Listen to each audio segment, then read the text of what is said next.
everybody, it's Jason Ellis. Remember the Jason Ellis Show? Yeah, I do.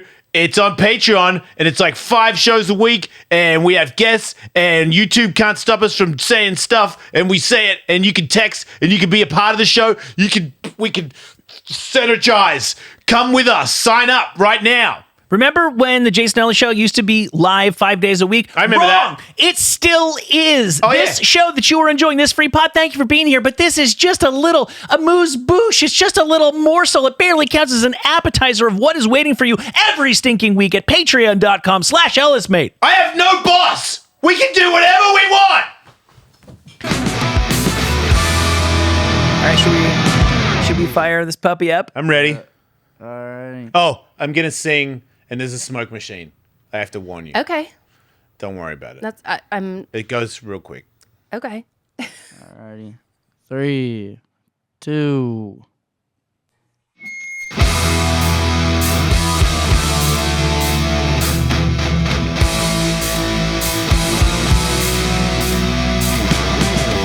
My balls is totally moving, new and improving. How can we get back home?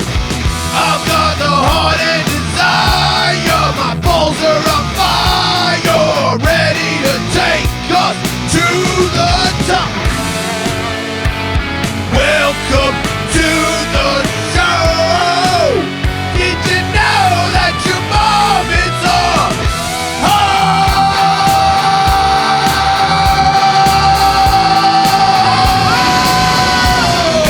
she is a hoe. The king of the West. Yeah.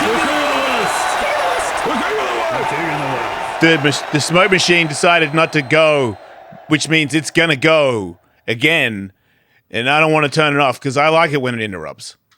So just be ready. Yeah, that was a pretty small load. Cut. Yeah. I'm gonna leave that. The It's fact that YouTube. I can see you and our guest, Yeah. welcome back, Sovereign Syre, right now, means there it is. Hey! That's all I wanted. Yeah. Stupid. Just wants to do whatever it wants to do, man. It's like everybody that I know in my life. My dogs, I'm like, don't pee on that. Meh. I And do then what they I pee want. on it. Yeah. I try to get rid of my dogs today. That's looking good. I got rescue dogs. I got divorced, and my ex-wife was like, let's rescue these 2 other dogs, and I already got 3 dogs. And I was like, well, you take care of the animals, because that's why many reasons, but one of the reasons she left me is because I don't usually do anything. Oh yeah. I grew up. I do it now. That's kind of the problem with men. Bit late. Yeah, I heard that. But you gotta love us. Not necessarily. Yeah, but 5 is too many, and these 2, That's a lot. yeah, and they're very cute, and they come as a package. But a friend came over to shoot photos of me today, which is also weird. I took photos today with a photographer that shoots a lot of photos for adult entertainers, and it's not you don't have sex.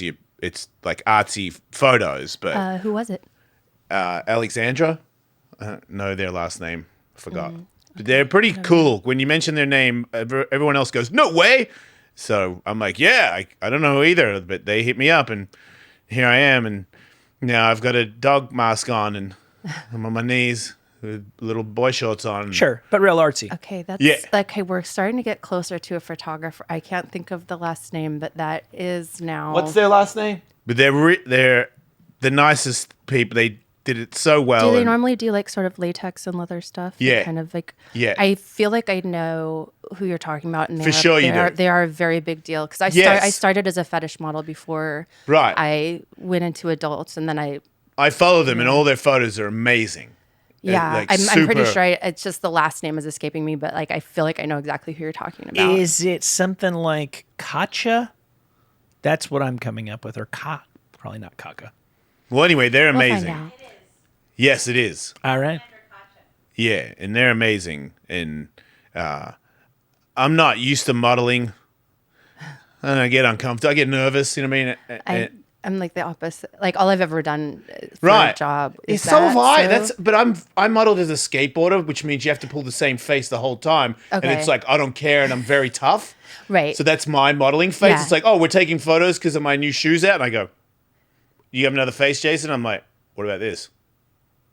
Because that's it. It's exceptionally difficult to photograph men. I like to think of myself as sort of like the model whisperer, just because I spent so much time doing Yeah. it that even like at family events, weddings, things like that, when Yes, people are taking you will snaps, say things to I'll help. I'll just climb in and be like, here, you shoot from the middle. Okay, say apple. Like, They or were say very- happy instead of smile, because it, like, just different things like that. Like, I can kind of help people kind of get out of that place, because most people have like one face they make in a photo yep. that they feel they look good with that Yeah, face. And they're Yeah. usually wrong. well, over Well- time, anything just starts to look weird. Right. You know what I mean? Yeah. You gotta you gotta smile with the eyes, not with the mouth. What? Okay. Because a lot of people, like my kid, you take a picture of him, he goes, Oh, yeah. Yeah. when you're Well, you actually know- when you're actually happy, you smile. I mean, the Right. lips are obvious, but the eyes go with it. When It you're was hard actually it was hard emoting. not to laugh sometimes because of the... But sometimes laughing will get like the best photos. Right. Well, So you should like let yourself feel the full range, because sometimes they snap shit when you're not looking and you're not on, and like those turn out to be like that the would be best my best. images. Yeah, that would be my best ones. Yeah. Yeah. When I'm not thinking. Yeah. Yeah. So, but it was nerve wracking, and it was, I can't. They're not that provocative, but they're provocative enough to the point where I was going to put one in my story before the show started. I was like, nah. You said you're in a dog mask, so And I got what's the chest? harness. Yeah, like gay guys wear. Yeah. So I look real gay, and So you're the in the uniform. person I was taking photos with was also a guy, so it was real gay. Yeah. Which I'm okay with. I am half a gay, so that's cool. But maybe not for my Instagram. I don't know. I feel weird. No, I think because I get the same thing where, so after I retired from adult, I ended up doing some mainstream writing stuff, and it was very much like a culture shift to be in a room where I hadn't fucked everybody, and I realized that there's a lot of behavior that I have in social interactions that came from being in porn. For Just example? grabbing people's butts or their boobs, like Yeah. as a form of just like endearment and like, Yeah. hi, like, which is super acceptable on a porn set because you're Yeah. about to work together, right? Yep. So it's just considered normal. Like you're flirting and you're kind of just trying to keep it, you Yeah. know, like the mood up, the energy up. Breaking the ice. And I've caught myself like almost doing that in social situations where, Yeah. luckily I was like, girl, like these are normies. Like Yeah. to them, this is like highly not normal. It's assault. And Yeah. so I think I'm a girl, so There is a little difference. I know. If I go Yeah. around grabbing everyone's butt at the Christmas party, Yeah. no, that is Yeah. assault straight away. Yeah. What's considered groping? The barrier is quite a bit Yeah. higher for women. but like I guess what I was trying to say is when you kind of are in the lifestyle a bit, Yeah. your meter for what is like weird Yeah. kind of is fucked up. Well, I'm in it too. I mean, not as But that's what I mean is like you're like, oh, maybe that's too much. And it's like Yeah. you're in a dog mask, dude.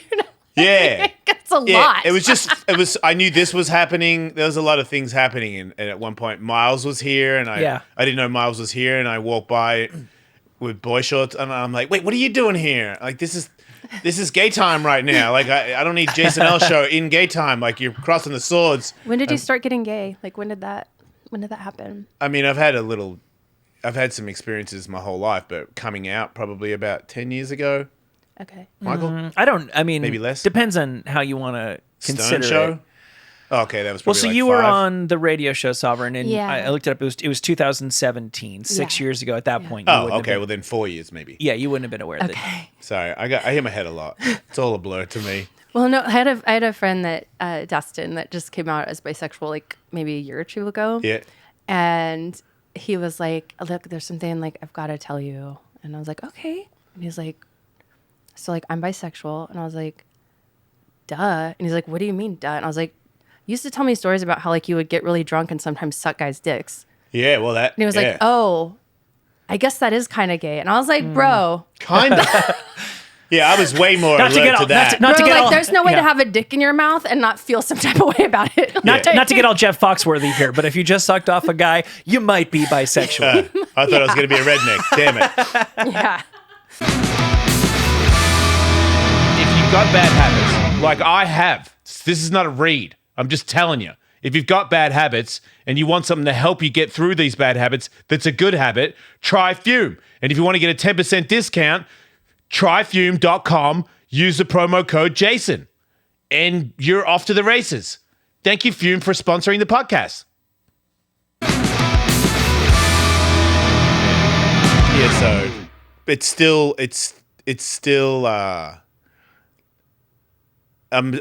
I'm not comfortable with it all the time. Okay.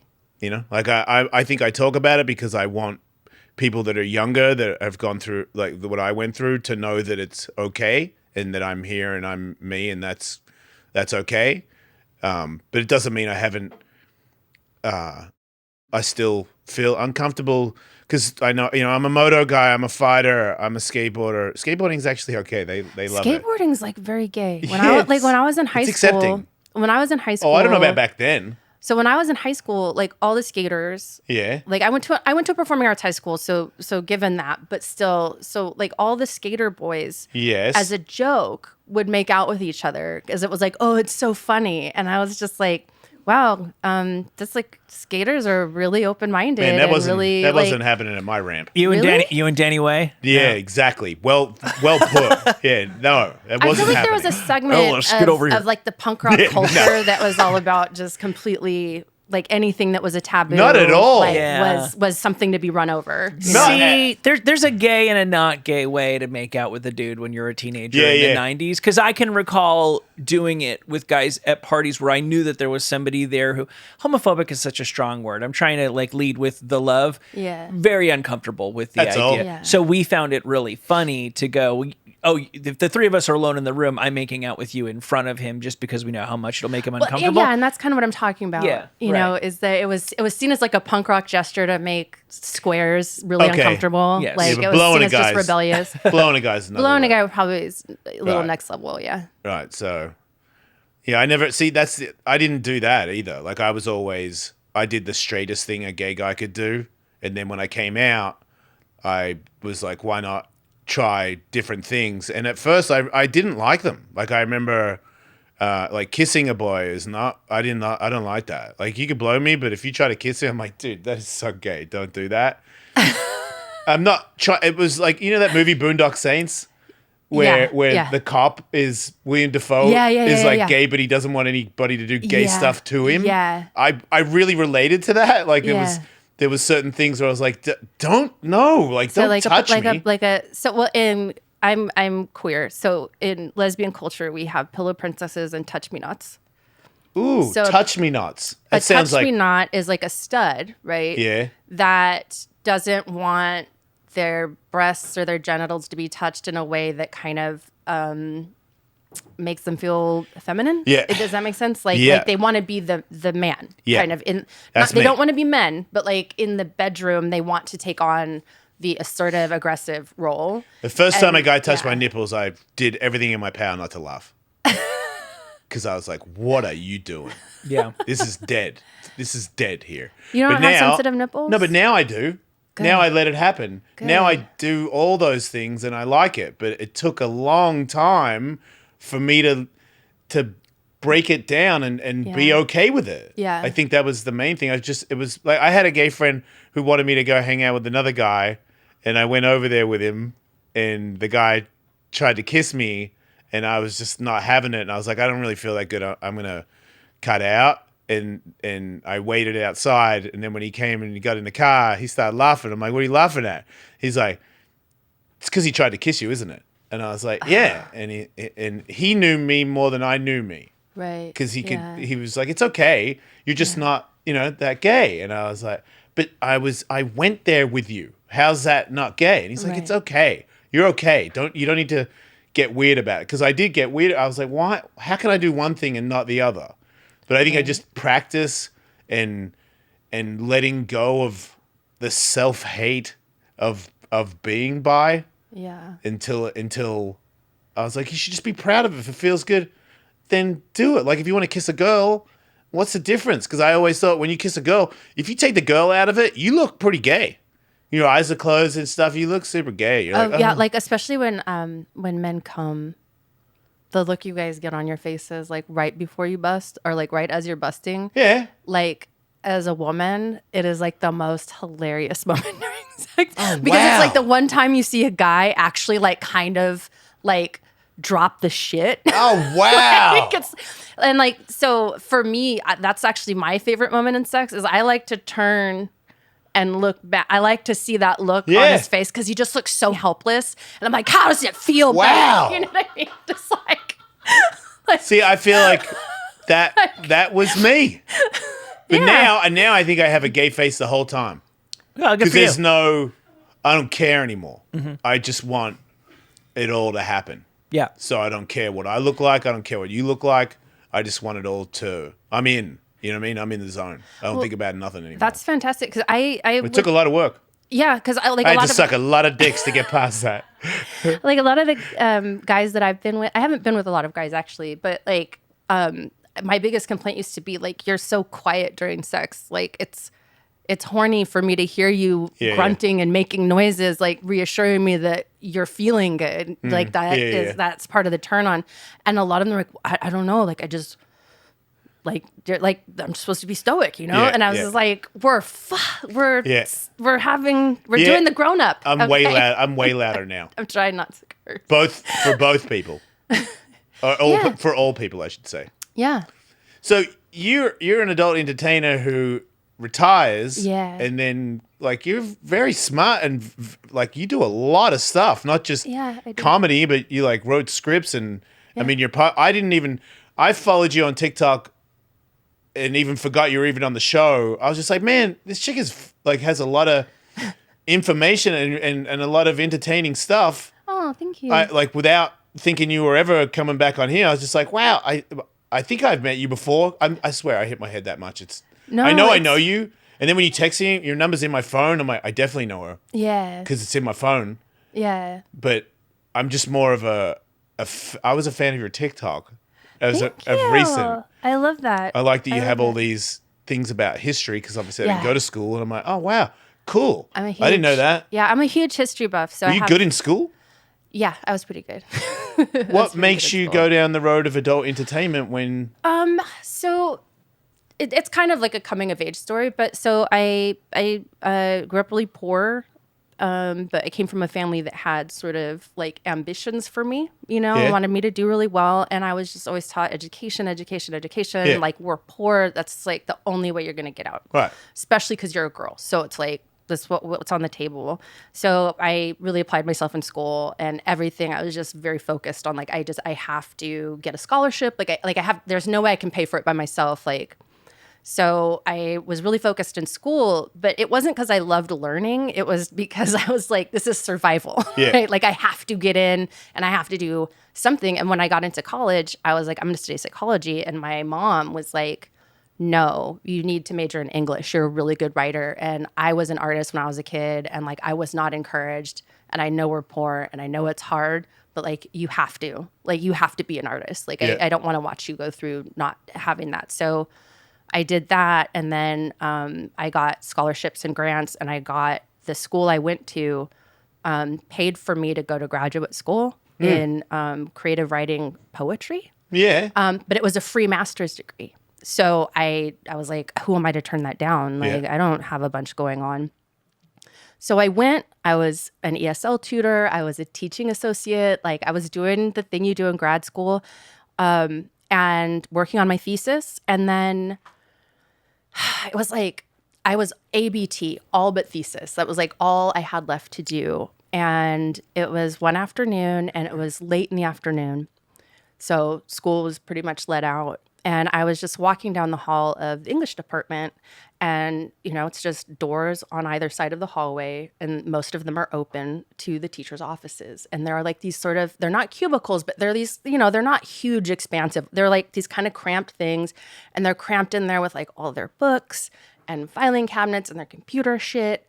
And they're just like in there, like grading like just these stacks of papers that they've gotten from like, you know, these sections that are like 200 students, 300 students, right? So they have to go. And as I was walking down the hall, it was something out of a movie. As I was walking down the hall and I'm peeking into each office, and these are all professors I really care about and I really respect, and they're brilliant. And I'm just realizing like, oh, this is your life if you go down this path. Like ultimately, your day-to-day life is you're sitting alone in a cramped office, like grading student papers, and then occasionally writing a paper yourself that only other people that are like highly trained in this very specific niche are ever even going to read, right? And that's the reality of what the job is. Yeah. Aside, because I was professor status. I came from dirt poor. Yeah. All I wanted was status. I just wanted it so badly. Yeah. And so, And in the movie, there's like the lecture and well, like in the movie, it was like out of a movie, because I like walked down the hall and then I just like walked out of the building, got in my car, and never came back. So I never finished all but thesis. So I have my master's, but it's ABT, all but thesis. So it's kind of useless. So but how does- it's like a cool thing I can say that I went and studied, but like I couldn't go get work with it unless I went and finished that part of it. But at this point, I mean, it's like whatever. But so I walked out, and what I knew was that I had done my job. I had been a very good student. I had gotten my degrees. I had that thing that my mom wanted, right? Like I had achieved that thing. I had an education. And I had no college debt because I'd had everything paid for through scholarships, grants, things like that. And I just went home and I was like, what do you want to do with your life? Right? Like I just knew, and all I knew was not that. I'm so intrigued as to how this adult entertainment pops in there from the rest of it. So, Was there another like stepping stone before that? yeah. Okay. So I'm. Because you modeled when you were young, right? Didn't you win? I was Miss Junior High in Tropics when I was 12. 12. I have to admit, I thought about it later and I was like, oh, I think I was actually first runner-up and it was regionals. So I don't want people to think I'm trying to claim stolen valor. But you were modeling when you were little.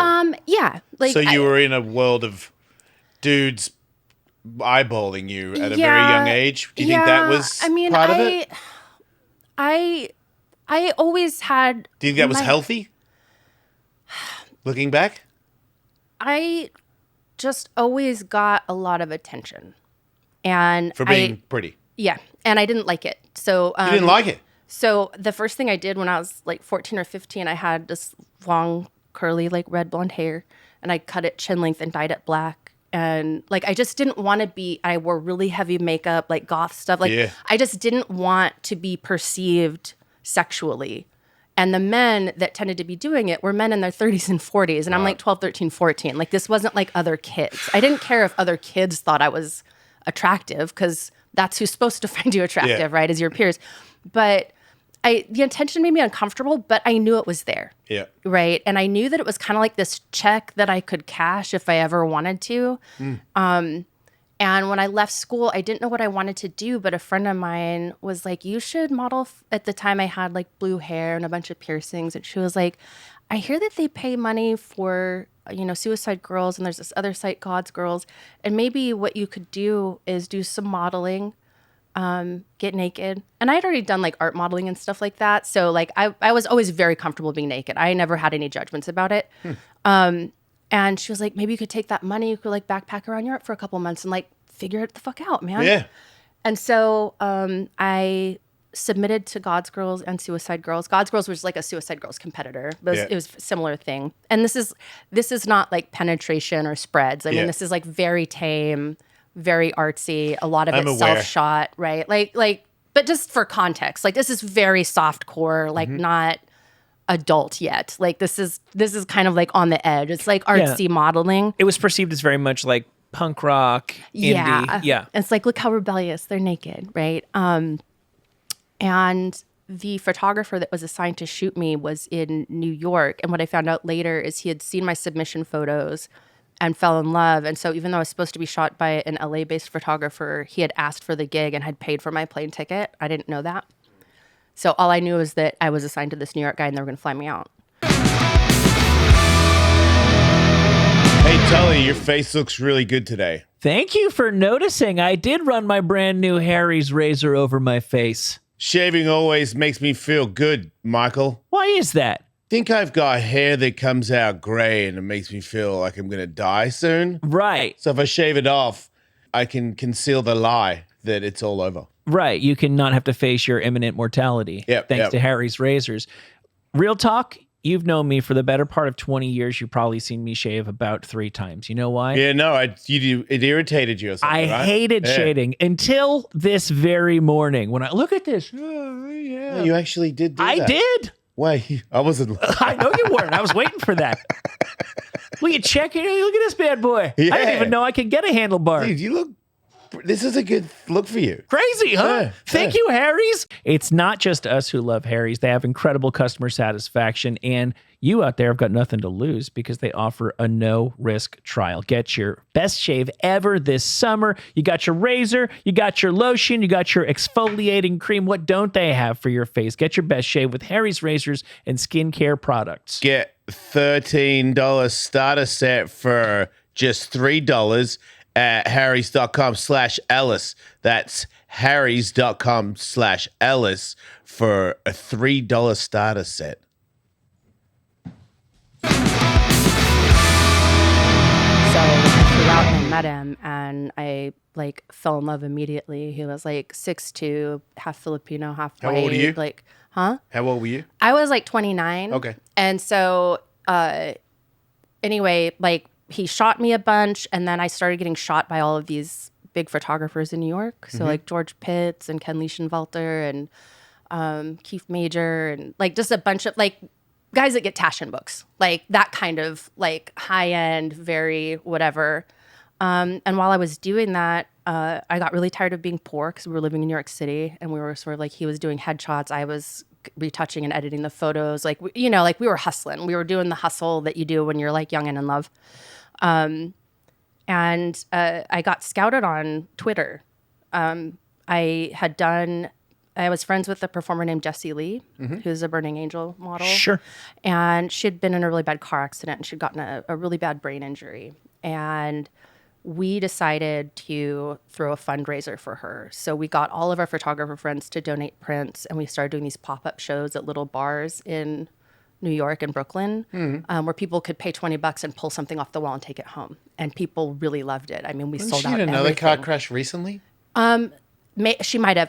I'm not in touch with her anymore. But so She did. She broke her jaw real bad. Oh, yeah. Oh yeah, I think I did see like a TikTok or an Instagram. Man, now of that I yeah, don't know her that well, but to know that this one's really bad. Like her face is changed and she has to have more surgeries to make it normal again. And to know that she already had one. yeah, and that, like this one is like she had a traumatic brain injury, but it did so well that we did like another one in Los Angeles. Yeah. And so at the Los Angeles one I met, there were a bunch of porn people there. Yeah. Because it was LA. So all these people come out. I met a bunch of people, and I wasn't supposed to host it because at the time I had stage fright issues and stuff, which is why it took me so long to do stand up. But there'd been this big snowstorm in New York, and so my boyfriend and my girlfriend she was a burlesque dancer, were stranded in New York. And so they were like, listen, you just got to do it. And so it was like, I was terrified because I had to like get a microphone and put my big girl pants on and like sell some art. But luckily it was about Jessie. It wasn't about me. So I was able to rally and kind of pull it out. But some people there were really impressed with me. And so later on social media, they triangulated with this director that directed like feminist porn stuff. And they were like, you've got to like meet this girl. Like she's pretty great. And she slid into my DMs and she was like, are you the same girl that's tweeting like the Nietzsche quotes or something? And I was like, yeah. And she was like, so that's your picture. And I was like, yeah. And she was like, I'd like to write a movie around you and I'd get you paid and I'd try to get you set up as like a contract girl for the company I work for. And I just kind of looked at my boyfriend at the time and I was like, look, I'm so tired of being poor. And like, I really want to do something. A porn movie. Yeah. Right. It would be like a girl film, girl But only. like a lot of money for it. And she was offering, I was getting way above the standard rate for girl for that. And so that's how I started. And I honestly thought I would do like one movie, make some cash, and then we'd figure it out. And I just ended up being a pretty well received lesbian performer. Like that's a very unique kind of niche, and they have a very the audience is very particular about what they like. And turns out that for a lot of them, I was ticking all the boxes they wanted, like no tattoos, minimal makeup, no surgery, no like fake anything. Like that was very much kind of the brand of what they like. Yeah. Now I'm curious, when you say the audience for lesbian porn, is that lesbians? No. Right. Yeah, Okay. I know, right? I mean, there are lesbians that watch lesbian porn, but the lesbian porn they watch is real lesbian porn that's directed by lesbians and stars actual lesbians, and that's an even smaller niche down. But the majority of people that watch girl porn are men that don't want to see penises. They don't want to think about whether or not the girl's being exploited or if she's not having a good time. Where I think they feel like if they're watching girl, they can feel pretty assured that like the girl's enjoying herself and she's not being like humiliated or degraded in any way.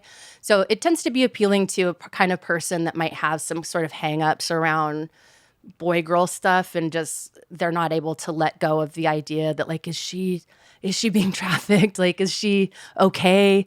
Those guys, they just feel more comfortable if they can throw in a girl scene, and they just feel like everyone's having a good time. It's just girls having a sleepover. You know what I mean? So inevitably, they're offering you a lot of money to do guy-girl, right? Because that's kind of how it goes. They keep pushing you to... I mean, yeah, but I mean... You didn't do that? I eventually did boy-girl, like... I was girl only from like 2011 to like 2015, I think. Mm. And then I did like maybe 10 scenes. And then I retired for a little bit because I was going through like mental health stuff, and my girlfriend. Nothing to do with working in the industry. A little bit, but it was more, I don't know how to explain it, but one day I woke up and had body dysmorphia, and that's the only way I can explain it. It's like one day I was fine and totally okay being naked, totally loved the way I looked. Mm-hmm. And then it just felt like one day I woke up and I felt like I looked disgusting. I looked fat. I looked gross. I looked bad. And it was like affecting my performances. Like I just got really closed off when I would be on set. I would feel just so insecure, and I'd get on set and I'd think that everyone was looking at me thinking like, why has she been hired? Like, she's so ugly. She's so fat, you know? How does this happen? I don't know like where it came from, but man, it came on like it was like day and night. And one day I was driving to set and I started having a panic attack on the freeway, and I called my girlfriend. I said, I'm really having a panic attack. She's like, just pull over and tell me where you're at. And then, her and her friend drove and got me. And I couldn't explain what had happened. And then it was like the next day, it wasn't even for work. I was trying to get dressed for a party we were going to. And I couldn't fit the pants the way I wanted to. And I just started to have like a meltdown, and I was like sobbing. And it was the first time that my girlfriend saw me going through that. Mm-hmm. And she was like, I don't know what's going on, but like, you've got to take a break from the industry. Like, I don't feel comfortable letting you go off to work and be like so vulnerable when you're in this emotional state. Yeah. Like, and so I retired. Rare. I retired for a bit. And but you came back. Well, me and her broke up. And we had been living on her paycheck and my kind of occasional solo OnlyFans stuff. And so I had to jump back into work. But this time when I jumped back into work, I was far more focused on leveraging myself into the next thing. So I had already been doing stand-up. I started doing stand-up in 2015. So I'd already been doing stand-up. I'd gone on that kind of cross-country tour with Aaliyah Janine. I had opened for Mark Maron, I had Big J Okerson, I was working a lot. Like I did like 200 sets in like a year. You know what I mean? Like I was really focused on just like nose to the grindstone. Yeah. I'm just going to get really fucking good at this thing. But when I went back, I was just like, I don't want to grow old in this industry in terms of like, I don't want this to be my career. Yeah. I'm just not set out for it. There are people that this is their career and they're so good at it and like that, like that's what they should be doing, and they're entrepreneurs and they're millionaires right now. But I just was a lot more focused on like, you've got to leverage this to the next thing. Yeah. And so I did go back to work and I saved all the money, and I was just actively like letting everyone know I was available for writing work, for this, for that. And then I got hit up by Mel Magazine, which is it was the editors from Details and GQ, I think, had gotten together to create their own men's lifestyle magazine, but it was more for millennials and Gen X. So it was a little more open about like queerness, sexuality, things like that. There was like, so it allowed for that. And they wanted to have a sex work beat. Like, and it was I'd never heard of a magazine having a beat just for sex work before, but I thought it was about time. It was kind of a response to how OnlyFans really mainstreamed adult entertainment, you know, because 3 million creators signed up during the pandemic. That's 3 million brand new sex workers, right? So it's a pretty significant shift in the industry. Yep. And so I got that. And then almost immediately, a producer named Peter Berg slid into my DMs and asked if I wanted to write for TV. And I had a pilot on deck. And so it was like a 30-minute scripted comedy series based on my life, and sent it over, and he liked it. We drafted a little bit, and then he had a first look deal with a streaming service. I signed an NDA, so I don't know like how much I can really say, but like they bought it. We went into development. I mean, it happened like as soon as I made the decision to like retire from adult and be like, okay, like I am doing something else. It was like immediately.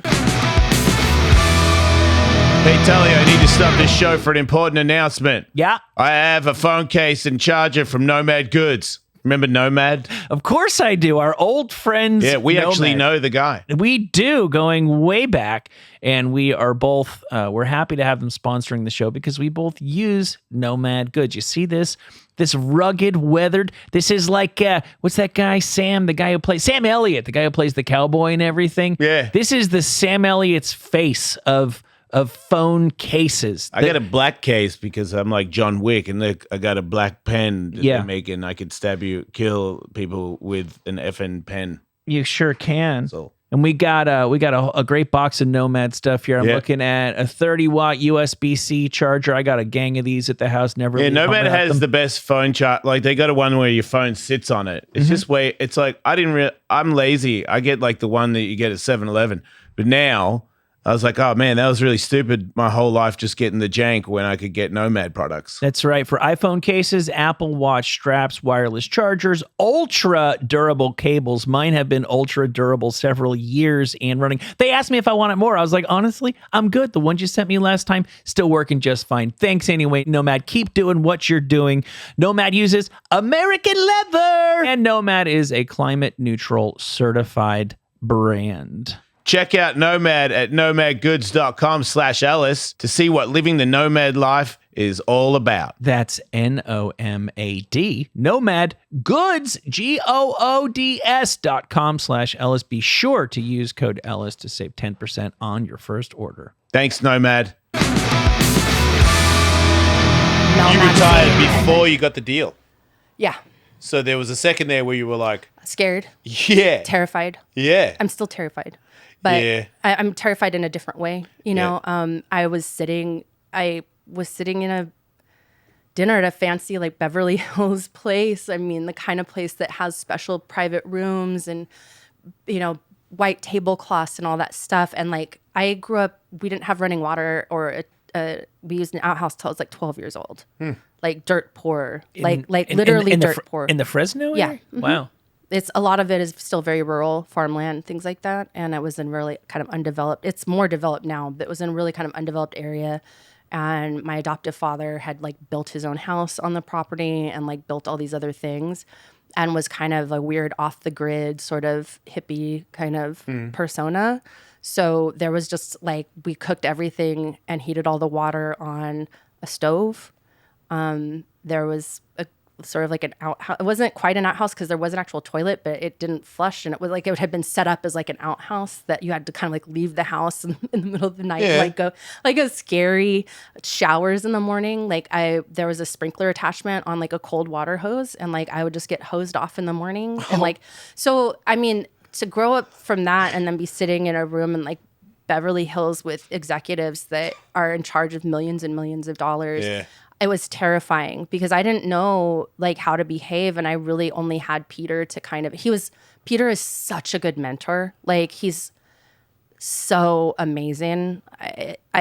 My gratitude for him is like unparalleled. He's just gold. Yeah. And he was so good. He was just right there for me, like holding my hand through the whole thing and encouraging me and just giving me little tips and tricks and like things to do. And I told him I wanted his job. And so he would sit there and tell me exactly what his strategy was. And like, this is how I'm doing it. And this is why. This is how I'm dealing with this person. And this is why. Like he was so open with that. And so, yeah, but like it was really scary, but it was awesome. They ended up buying, like, I opened for Mark and they had said they were going to come to the show. And I was like, they're not coming to the show. They're executives. And then I got done with my set and I went and sat down in the audience and I turned to my left and they were sitting right there.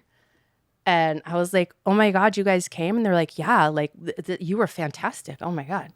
And like, it just blew my mind, you know? And I felt every step of the process, I made sure to try to like remember it and enjoy it. Cause every step of the process, I was like, this could end at any minute. Like this could be as far as it goes. And so I want to make sure I'm having fun the whole time. But like, I got to do a table read with like Peter Berg reading the part of one of my characters, and Mark Maron came in and read the part of like some of the other characters. Like there was so many really amazing things that happened that I mean, I'm just like so grateful for. So, but I guess that's like how I went from porn to. So what happens? How do you decide to do all this TikTok history stuff? I had a podcast for about 3 years ago. What was that about? It was a history podcast. Oh, and so it's the same podcast. It's called Ill Repute. And it tends to focus on women with bad reputations and kind of delving into that because I just felt like it was an underserved market. And when I'd been writing books and stuff like that, like I just had a passion for history. But I kept finding out about really interesting women that I just never heard of that had done like really baller shit. And I was like, man, I want like more hoes to know these stories because especially with hoes, you know, there's a lot of internalized hatred, like internalized whorephobia, and there's a lot of stigma. And I wanted to create a show that could show other hoes like, you come from like a long line of bad bitches. They have come before you. They have changed the law. Lizzie Lape helped create women's property rights during divorce. She owned a chain of brothels, and there's just so many women that lived kind of on the edge or were stigmatized in some way that really did groundbreaking stuff. And so I wanted a way to present that to like other hoes. And the show has become like more popular despite my original intention being this very narrow audience. Because it turns out that more than just hoes are really interested in this stuff. And I just got an email today from a dude that was like, these were your best and funniest lines in the story about Hedy Lamarr. When you said that the hardest job in the world is pretending to find a man interesting, that fucking hurt. And I was like, it was just so cute. I'm like, oh my gosh, a boy. A boy is listening to the show and he's enjoying it and he's not feeling alienated. But so when the pandemic happened, that the show got paused, and my co-host at the time was a girl named Susie Q. James, who had a column at the San Francisco Chronicle. The Whore Next Door, was in the industry, was very openly like a sex worker, like an escort. She was great. She was like the queer liaison for the ACLU, stuff like that. Just like pretty cool chick. And but the pandemic happened. It just got really hard we all thought we were dying, so it just didn't seem very important to like kind of keep it going. It was like, because it was right at the beginning when it was like, I don't even know, like, is this the Titanic? Like, what are we doing here? Should we be not doing this and like spending time with our families? Like, but so during the writer's strike, I realized, even though I was baby in the industry, like it was kind of weird because it's like I got into the WGA, like the union, and then immediately went on strike. And I was like, this is the kind of energy I bring to a project. Let's quit. You know what I mean? Like, but so when that happened, I was like, I want to revitalize the podcast. And my best friend, Ella Darling, she's in the VR porn sphere. She was the first VR cam girl, and she invented the software for VR webcamming. What? Yeah, Ella Darling. She invented the software. She's so cool. Eh. Like, she's so cool. So I hit She her up. rich now? No. I mean, What's that about? Because tech is tech, and but she's had lucrative jobs. Like she's not in front of the camera anymore. Like that. She was like the CMO of one, like chief marketing officer of one thing, stuff like that. So like she's had lucrative and continues to have lucrative work, but on the back end of tech, where tech and pleasure collide, is kind of her wheelhouse. Okay. Because she's just a nerd. She's just very STEM nerd girl. But I hit her up and I was like, do you want to, because Susie was like, she's like a producer over at Adult Time now. She's busy. And I was like, do you want to do this? And she was like, yeah, like I really do. I loved that show. I loved it so much. Yeah. And then my brother had moved in with me during the pandemic. And he was like, he's an editor and he does all this stuff. He was like, oh my God, I want to produce the show because I hated the way it was produced before. And I was like, what was wrong? He's like, the audio, no, I can't. And so we got together and we started doing it like a TV show almost, where we got together and we were like, all right, this season, these are the stories we're going to cover. We're going to write scripts. We're going to come in and It's a lot of do work. the thing. It is a lot of work, but like, I love it. I love it. And I love it so much. That's probably why you're good at it. That usually goes hand in hand. Yeah. And like just the messages I get from women, like my favorite review on the podcast is this woman going like, as a woman of ill repute myself, like I love this show, and it's like replaced true crime and everything else for me in terms of just, I love learning about this stuff.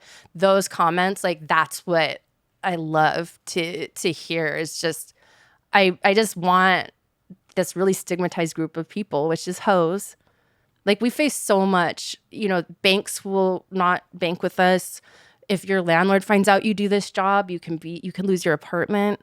The way, like anytime I go on a show, let's say like this, or when I went on WTF or things like that, a huge response will just be like Reddit threads and comments on Twitter just talking about like, she's a dumb whore. And it's all because the porn. It's like they just can't see past it. And living with that stigma, like it really sucks. It's hard. And like that's whenever girls ask me about advice about getting in the industry, I usually tell them that unless they're willing to make it like a full-time 40-hour-a-week job on OnlyFans, that there's just no way to conceptualize how bad the stigma is until it happens to you. And like it's just, it is what it is. And it just enters like every aspect of your life. Yep. And so I want to do the podcast, like one, just to be like, hey, like you can be a hoe and you can be interested in other things and you can have insights. And I also thought that I feel like having been a hoe, a lot of times when we're talking about historical things, like we have a different point of view because we've been in the shit. Yeah. So we know how people really work. What's a for example there? When the Jeffrey Epstein thing happened, and I pointed out that I was like, well, how do you think that he or Donald Trump like knew where to find prostitutes?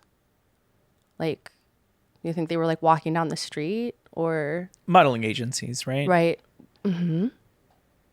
Like, where do you think some of that, all those legal brothels that are in Russia and in Asia, like what are those funded by? Right?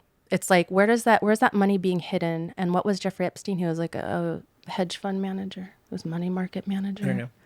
Like a lot of millionaires' investment portfolios have little Easter eggs where they're, and that I'm not saying that from like, I've seen the papers. I'm saying that as someone that's worked in the sex industry. I'm like, Jeffrey Epstein, his personal peccadillo, right, was teenage girls giving him a massage. That was his personal one. But that guy absolutely had access to all of it. And that's what people don't realize is so the big sex trafficking panic is that it's pimps on the street or pimps using Backpage and trafficking vulnerable young girls. And listen, sex trafficking does happen, right? But notice that every time a ring gets busted, who is it? Is it a pimp on a street corner, or is it a wealthy white billionaire or man that has a lot of social currency, or political currency?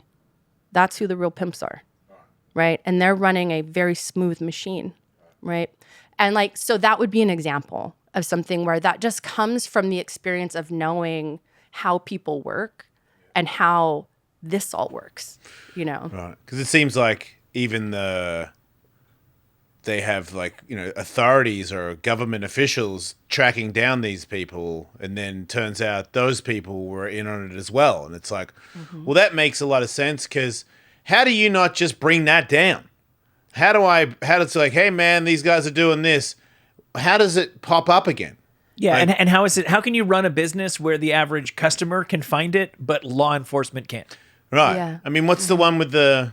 I feel like I'll get in trouble, but there's like a thing with underage children, and there's a group that at one point were even going to be on this show, and it turns out one of those guys was part of it, and then another guy that worked with him was also a part of this thing, and I'm like, well, I don't know, I didn't see, so I can't say, and that's why I'm not trying to say names or anything, but if it keeps going and these people are dedicated to busting them, but for some reason they keep existing, if not flourishing, Yeah.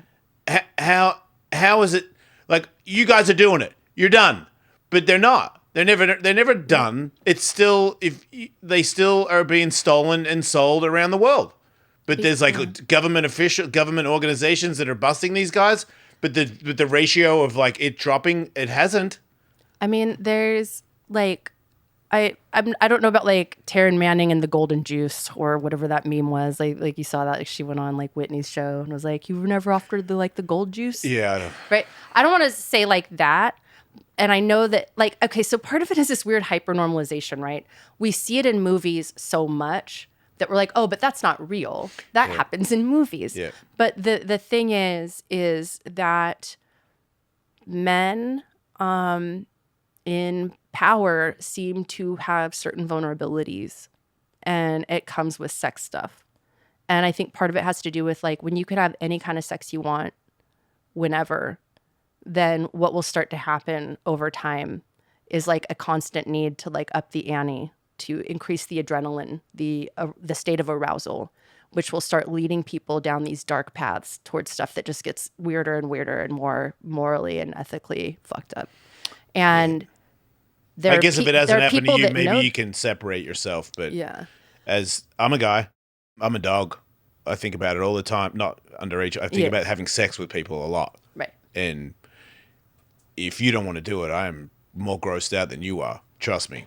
And I think that I always thought everybody was the same, but the older Well, I I think get, they are. I think they are. seems like there's a lot of people that are okay with it as long as they get it.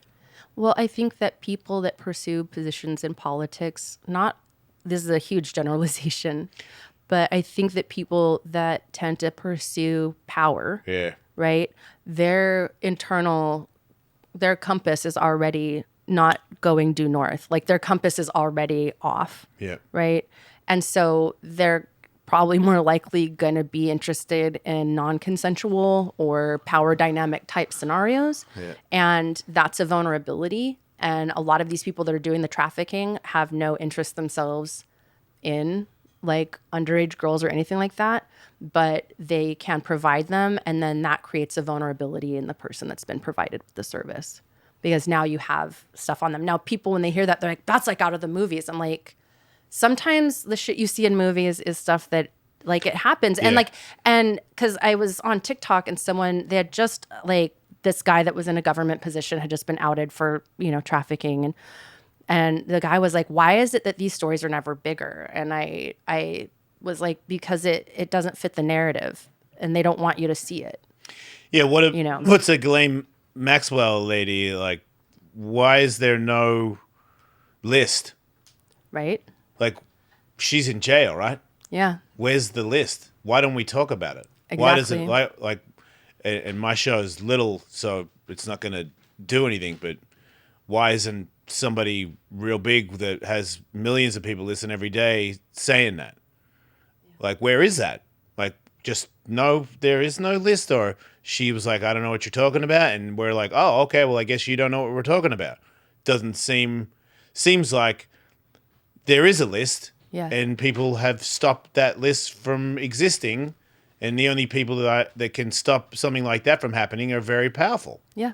So it's almost like a bunch of really powerful people totally know what's going on there, and they are they are protected. Yeah. It is never going to come out.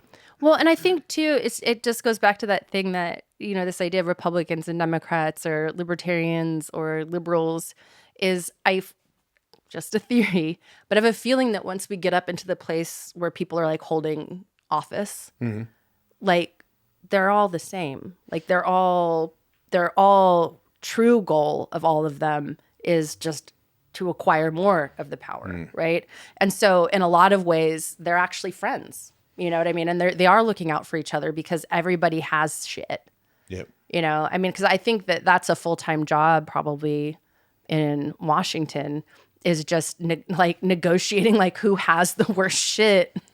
Because someone was telling me about like the process to be nominated or to be accepted as like a presidential nominee is like there's a huge vetting process. Yeah. Where that's good to know. Yeah, like the FBI, like they go in. I mean, they just literally they dig through like everything. Yeah. They call every person you've ever known, and then they get a dossier together of like, okay, like here's all the bad shit about you.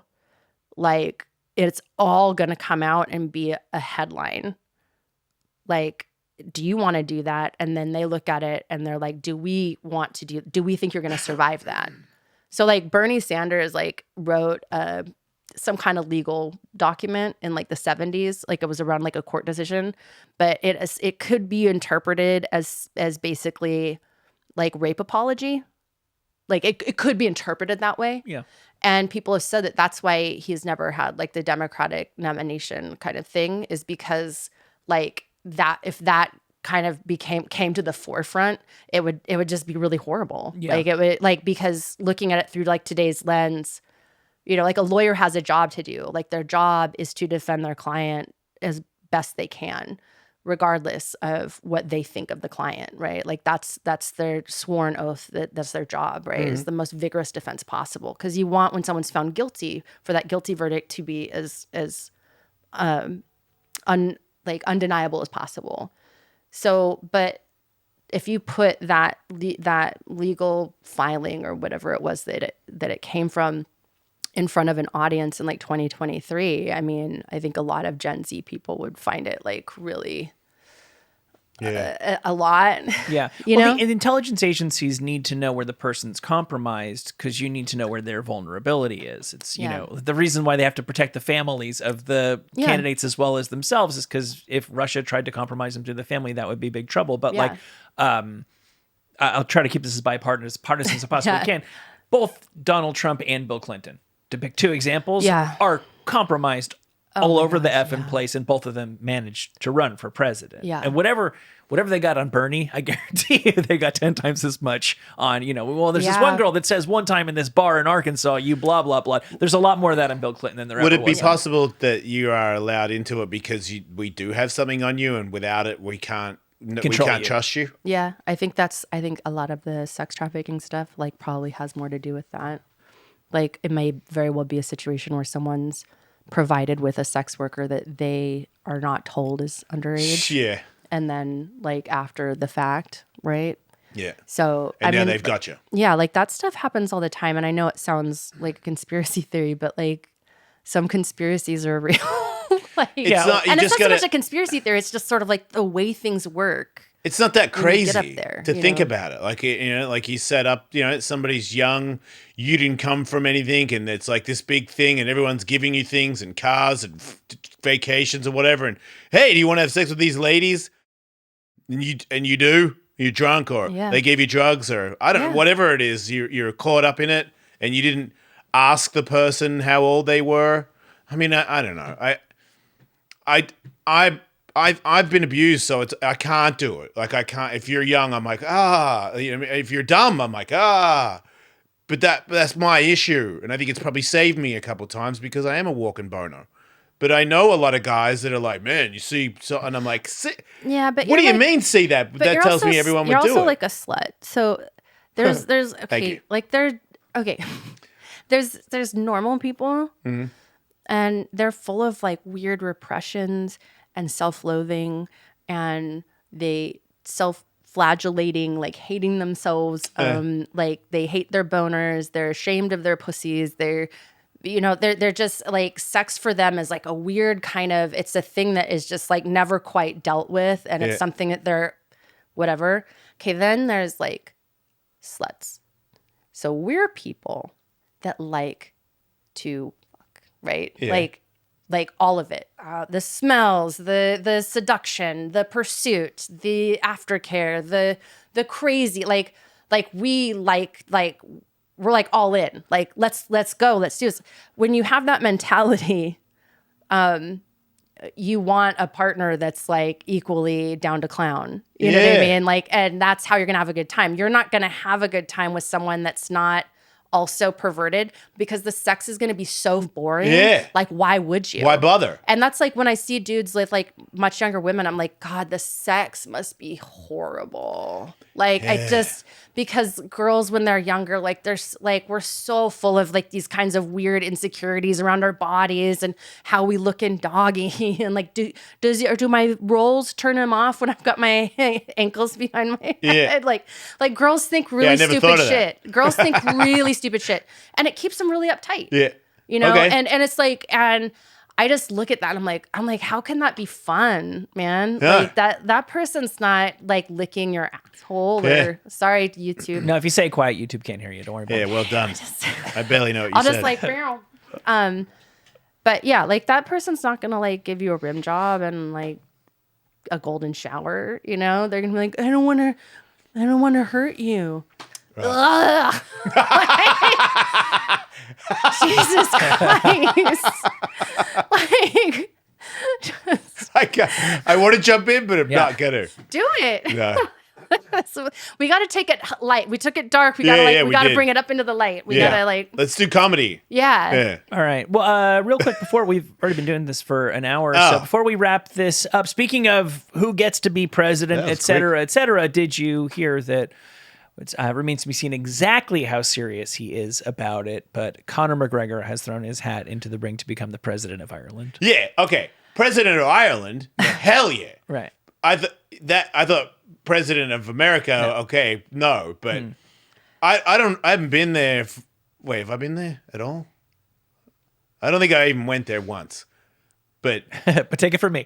But take it from me, he would be a great president. Well, you know who it's like president and prime minister are two different things. Oh, yeah, Australia. Like, aren't Australia's a prime minister. Sorry, wait, oh my God, Jason, where have you been? No, because I feel President's America, prime minister's Australia. Well, because does that mean Ireland's the same? So I think in Ireland they have like the actual prime minister. So I think right now it's that guy Sunak. Is that? That's England. That's England. Okay, so they have one, but then there's also like the president of Ireland, who's like this really old guy with like these two dogs. Wait, there's both? I think there's one that's like they're more of like a symbolic sort of. So like the Queen and then like the Prime Minister of England. Yeah, so like the current like president of Ireland, if you look it up, it's like this white-haired guy that looks like he stepped out of a fairy tale, and he has like these two dogs that are always with him, and like they roll with him everywhere. Is he as old as Joe Biden? Bertie Ahern? Is he as old as Joe Biden? I think so. I think because I saw Connor's. He's accusing them of being too old. He was incorrect. It's a good angle. He was incorrect on the ages of all three of the people he accused of being too old. But not important, Michael. Just look at him. He was in the ballpark. He said that the three people, which are two political leaders, and then Jerry Adams, who was the leader of the IRA, the terrorist organization, the Irish Republican Army. Yeah. And then when they... Wait, he's in charge of stuff? Well, they disbanded and gave away their guns and stuff, and he kind of got legit. Because that was always their thing, is they're like, we want to be a legitimate political thing, but you guys won't take us seriously, so we have to do the terrorist stuff. And it was always the dance of, if you let us be more involved, we'll stop doing the terrorist stuff. Okay. So yeah, in the course of years, I mean, I still personally have met people in like Boston who are like, oh, me and my lawyer boys have sent a lot of money for guns to Jerry Adams. So it remains to be seen exactly what he was up to and remains up to. But anyway, he's that guy. And he isn't, all three of the people who Conor McGregor identifies as the power brokers of Ireland are in their 70s. Remember when I was a kid and I still lived in Australia, the singer of Midnight Oil ran for Prime Minister? Yeah. And he was like super political, right? Like, he wanted to was give the really- land back to the Aborigines. And did that work? Did that happen? No, because he didn't win, but I voted for him. Yeah. I wanted to mean, give it back. Yeah. How can Even we had a sleep when song. our beds are burning? Well, their beds are burning. That's right. How can we? I mean, how do you? But we did. I'm all about the land back movement right now. Who? The land back movement that's happening right now, in the United States and Canada with Native American tribes. That means give the land back to them. I mean, I need to do more. How much? For land back, the movement is really more about treaties they already have, Right. and ensuring that those treaties are respected. because they're not right now. Right? Because right now you've got like things like the Dakota Access Pipeline, like when those events would happen, those were violations of treaties, right? Right. So land back as it is right now is really more about like just what's already been sectioned off, like making sure that actually stays with the people and they maintain their sovereignty over it, and that they have the right to say, get the hell out. And no, you can't run that. And especially the pipelines are a big thing because they're like, it's not when they break. Yeah. And that's like water is literally everything. There was a book written a while ago called The River Is In Us that just did a study of the pollutants in a river on the East Coast that ran by this reservation. I think it was Mohawk. And they started just testing the breast milk of Mohawk women. And the amount of pollutants that were going into the babies because of the pollution the industrial pollution that was happening in this river. And that's a real problem all across Indian country right now, is just like that land sovereignty. So, And they had a treaty, and we broke it, and it's still broken. we've broken every treaty, every single one, every last one. How come they don't legally win? They actually did recently in Oklahoma, I think, if you want to look it up. I think in Oklahoma. Did that change anything? Like, did they actually take their stuff away? It was like a pretty big judgment. Okay. Because Oklahoma is where, so the largest reserve is Navajo Nation, which is mostly the desert. But I think the second largest one in the United States, not including Canada, is in Oklahoma, is like that's Cherokee Nation, Choctaw Nation, Osage Nation, like a bunch. So my family, my grandfather, great-grandfather, great-great-grandfather were all like born, raised in Choctaw Nation. So like there's like, I have like a familial connection. They weren't citizens, but they lived there and were like good standing in the community. They rented a lot of farmland from the Choctaw. But so but that's kind of where everyone ended up getting corralled basically after the Trail of Tears or throughout the Trail of Tears. And so I feel like in the last couple of years there was a judgment where they did take it to like the state Supreme Court, where they were basically saying like, you're selling off stuff that's like supposed to be ours. Yeah. And like they won, and it's like supposed to return like a bunch of. But is it getting returned? I'm Right. Okay. So Because it seems like I think I even found what when they you're win, talking they about. lose. There was a 2020 U.S. Supreme Court ruling defining much of eastern Oklahoma as a Native American reservation. Congress, in the 3 years since then, has taken little interest in addressing the issues officials say the court decision has raised. So that sounds like they won a decision, but not much has changed as a result of it. So that's pretty standard for like how things go. So. They did make a Native American Barbie. Oh, well, then everything's okay. Yeah. They should be pretty happy with that. I mean, The first female my- principal chief of Dude. Cherokee Nation. Her name is Wilma Mankiller.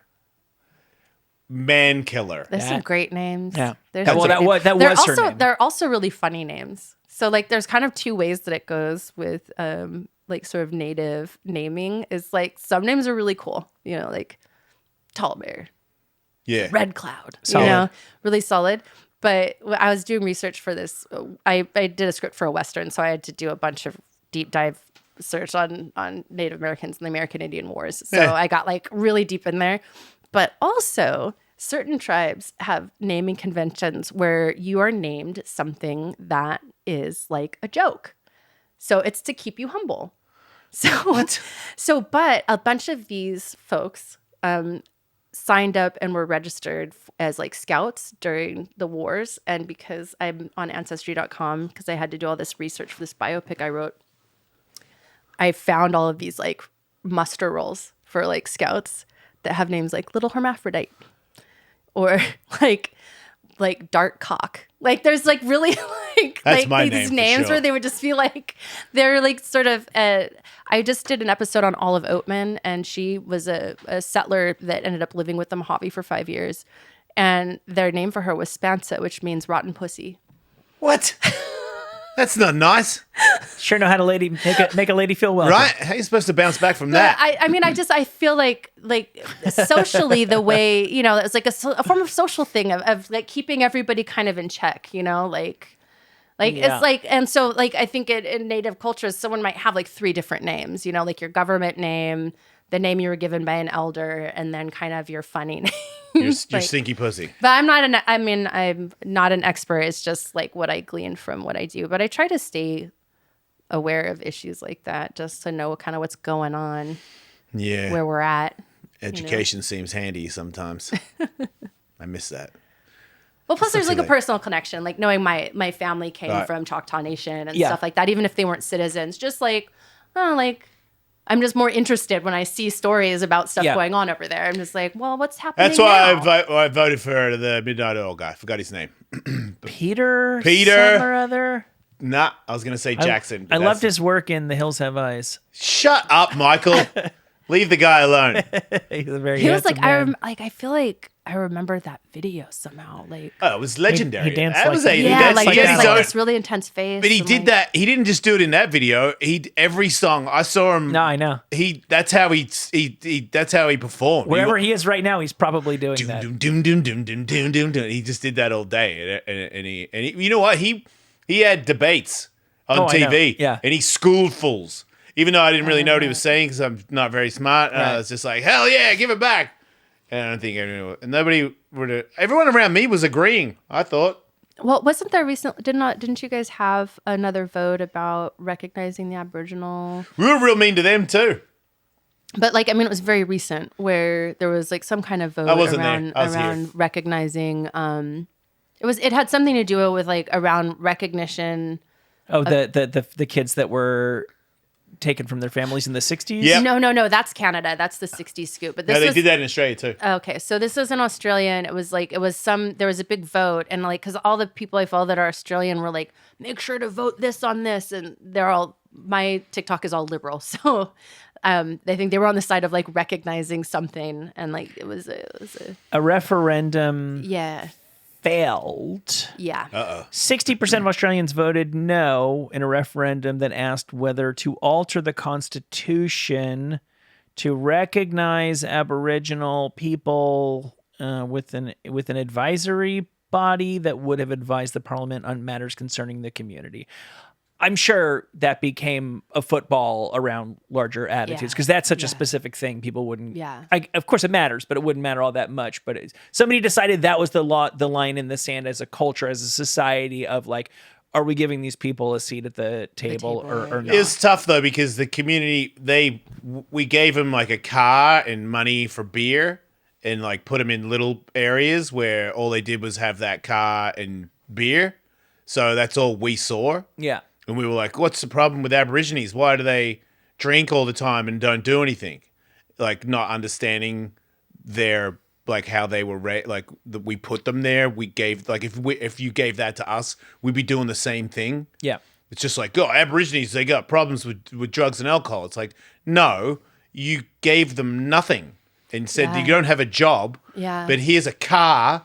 I mean, like, and you know, so Well, it's also just like understimulated because like one of the big things in Aboriginal culture and Native culture is like certain things around like hunting and like there's just certain things that you used to do with your time. yeah, and you you know? can't Yeah. do. You're not And, allowed to yeah. hunt like Well, they did anyway. Well, or you move you move a tribe to a reserve that's like 300 miles That's from where where they are. their traditional hunting grounds with a completely different flora and fauna and everything. And so now they have to like figure out how to hunt in this completely new thing with new animals and new whatever. And then maybe you've put them on a reserve with a tribe that they are traditionally like enemies with. And then like there's so many kind of social problems that crop up where, you know, people are so separated they can't create the community that would in turn create the social ties that would so they're understimulated and just like so you were right. That's why we only see that. Yeah. You know, because I wasn't there from the get-go. I didn't know that was the only option they had. I'm just like, man, if you're Aboriginal, you're an alcoholic. You know, when I was a kid, I would go camping, and every now and then you'd go to a little town where they met at a certain time, all the pubs and all the shops have metal. It's like Compton, or they metal grates go across the stores because they smash the windows and take stuff. And it's like, you know, my parents would be like, you can't trust them, man. You know, that's why. And so you're raised to think that Aborigines just steal shit. And then, you know, they like a lot of times I would see good cars and they'd cut the roof off because they'd fit more people in it. And you'd see them drive by with no roof. And it would always, not one, lots of newish cars with no roof. And it was cut off in a real, not professional way. Like they just ripped it off. Wow. And they're all driving down when they got their cases of beer in the back. And it's like, that's what they do. You know, you don't know that they were forced into this. Right. And that if you were given the same deal, you would be in that car. You would have cut the roof off the same way because that's the only option they've been given. Yeah. So then it's like, give it back to them. It's like, give it back to them what? So they can cut off the roof of all cars in Australia? That's not what would happen, but that's how I was raised to believe it I would. feel you. Like, I mean, I think we were like all raised with terms like Indian giver or things like that. Like, there's just so many things that are just down to just like into the vocabulary. Yeah. Even in in Indian burns, they probably even don't even do here, that. Yeah, like when people, you know, it's like the black people that are on YouTube fighting each other and doing, you know, like running each other over in gas stations or beating the shit out of somebody at McDonald's, and it's like they're crazy. It's like you don't know where they came from. You don't know what they had. Like they had nothing. And you don't know what it's like to have nothing. Like you do, Yeah. by the sound of I your was gonna story. say, like, actually. But your story, like you're telling me that story, and I'm like, holy shit! You know what I mean? Like I don't know what it's like to be given water in my cereal. I always had milk. You know what I mean? Even my mum had no money when I was a kid. My mum had milk. You know, I was never told, sorry, Jason, there's no milk today. Sure. We might have been eating Rice Crunchies instead of Rice Krispies, but at least it was milk. Yeah, like my mum used to have a story where she would go to the store and get 4 and 20 meat pies, and she would give me when I was a little baby, and she would take it's a pie pastry, take the pastry lid off, and she would feed me the mincemeat in there. And I remember she would tell that story to people, and people were like, "Holy shit, Jace! Like you got lucky, you know? Like what a sad story." And it's like that compared to a lot of people in this country is rich. Like I had a meat pie. I had a meat pie. I didn't get nothing. Yeah. You know, and it's not like I didn't get it. And I got it. That was like for a year or two. I don't even remember it. I just based off my mum telling that story. I wasn't from baby to like 15. Like I am hungry. And my parents are like, we don't have any food again. Over and over again. I'm saying it, but I can't be it. I can't really imagine what it's like to just have no food every day. Am I going to be pissed? Hell yeah, am I going to take some stuff if you're not looking? Hell yeah. I'm starving, and I've been starving my whole life. I'm pissed. We can't understand that because we haven't lived it. Well, and I think, you know, like in the neighborhoods that I grew up in, I mean, I knew lots of kids that were shot, killed, gangs, just almost all of them, if they're not in prison right now, like did time. Yep. And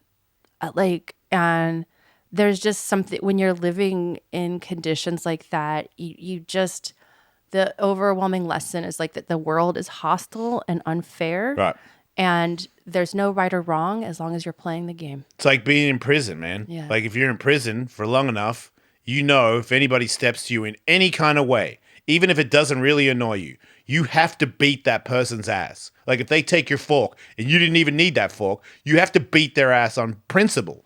And then when you come out and someone takes your fork, you know, here he might have even known it was your fork. You better beat his ass because that's what you know. Yeah. And we're like, man, what an animal for losing your temper like that. It's like, you don't know where I came from.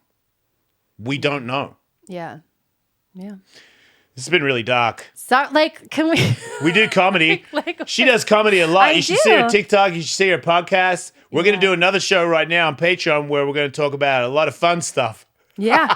We're going to talk about Because we your got all the time. hero. Yeah, he's not my... Well, not your hero, but, you know. I was raised to think that Ned Kelly was a legend because I grew up in a bogan area. It's like a redneck area where a lot of tough guys had Ned Kelly's helmet tattooed on them with the quote, "such is life," because when they finally captured him, they hung him, and before they dropped him, they said, "Do you have any final words?" And he said, "So it has come to this, such is life." And then they hung him. And it was to us, that was the coolest thing ever that you could say. Yeah. You know, like in the face of tyranny and all these people and death and all these people watching, and you still held your own and was like, nah, I'm not going out like a bitch. I mean, I watched a few things so that I'd be like ready. I'm kind of excited because You're going to teach me stuff. I know you are. Well, because normally my podcast, like I'm the teacher, and so this will be interesting because it's like it'll be good for me because like normally I'm the school marm. Okay. And I mean, obviously but I thought it might be funny to just read through his Wikipedia page together and just kind of make some commentary as we go. I got one more. They got an Aborigine to track him because they're the best trackers back then. Yeah. And Ned caught the tracker and cut his balls off and used his ball sack as a gunpowder pouch. Oh my God. Everyone used to tell me that story. And I was like, wow, man, Ned Kelly is diesel. That's like, it reminds me of I think the American equivalent was this guy named Jack Slade, which is like the most big dick energy name It is. ever. Jack Slade. But It's like Jack Reacher, but way cooler. But like a similar kind of story where like there's a guy that a rival and he like cut off the guy's ear and then wore it as like a watch chain. Like Yeah. his watch chain for like the rest of his life. Chopper Yeah. Reed is an Australian icon who Is that the guy cut his like, own ears. He got a guy to cut his ears off to go to medical and because they were going to kill him in prison, and he became one of the most famous people in Australia. He was on 60 Minutes. I have a book, a New York Times bestseller. Tully wrote it because I'm illiterate. But he was on 60 Minutes and he was like, I got the number 1 selling book in the country. I can't even read, mate. And I remember when I was a little kid, I was like, Chopper Reed is awesome. And then when I had a book, I had the same quote because I was like, I got the number 1 selling book, man. I can't even read. I thought it was as close as I got to Chopper. My friend Connor, who's gay, has a huge thing for Chopper. Yeah. Like, and we had discussions about, why, like the sex appeal or the whatever appeal of because he was a lunatic. piece of shit. Yeah, like a lunatic. All the Australians, all the people that would love Chopper Reed, if you met Chopper Reed, he would beat the shit out of you, rob you, and possibly murder you. But we were all like, Chopper's the best. I got closer. My first wife in Australia, her mum was good friends with Chop Chop. She used to call him Chop Chop. Oh my God. Yeah, that was as close as I got. And I remember thinking, like, if I did anything bad to that lady, that they were going to kill me. I mean, might have. Yeah, I never did. I'm not that guy. Thanks for being on the show. Thank you for having me. Like Sorry I said, I made it so dark. It was informative. Sometimes informative is just as good. I laughed a few times, but we're going to check us out. More show, patreon.com/EllisMates. Very entertaining. Ill repute. Ill yes. repute. Check out our podcast.